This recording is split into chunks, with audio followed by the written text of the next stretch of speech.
வேதத்தின் கடினமான வார்த்தைகளில் இன்றைக்கு விருத்தாப்பியம் என்ற வார்த்தையை பற்றி பார்க்க போகின்றோம். இந்த விருத்தாப்பியம் என்ற வார்த்தையின் அர்த்தத்தை தெரிந்து கொள்வதற்கு முன்பதாக இந்த வார்த்தை இடம்பெற்றுள்ள வேத வசனத்தை முதலாவது வாசிக்கின்றேன். பிற்பாடு அர்த்தத்தை நாம் தெரிந்து கொள்ளலாம்.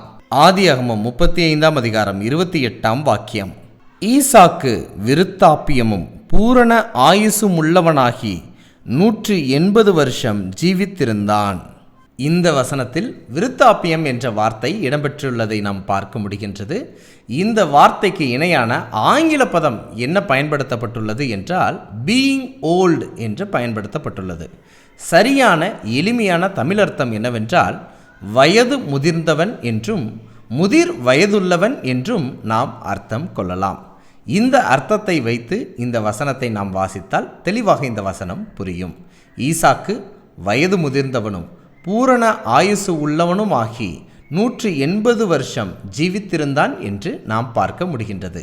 இப்படியாக விருத்தாப்பியம் என்ற வார்த்தை இடம்பெற்றுள்ள மற்ற வசனங்களையும் நாம் இந்த அர்த்தத்தை பயன்படுத்தி வாசித்தால் வேதத்தை இன்னும் தெளிவாக புரிந்து கொள்ளலாம். இந்த வார்த்தை வேதத்தில் இன்னும் 5 இடங்களில் வருவதை பார்க்க முடிகின்றது.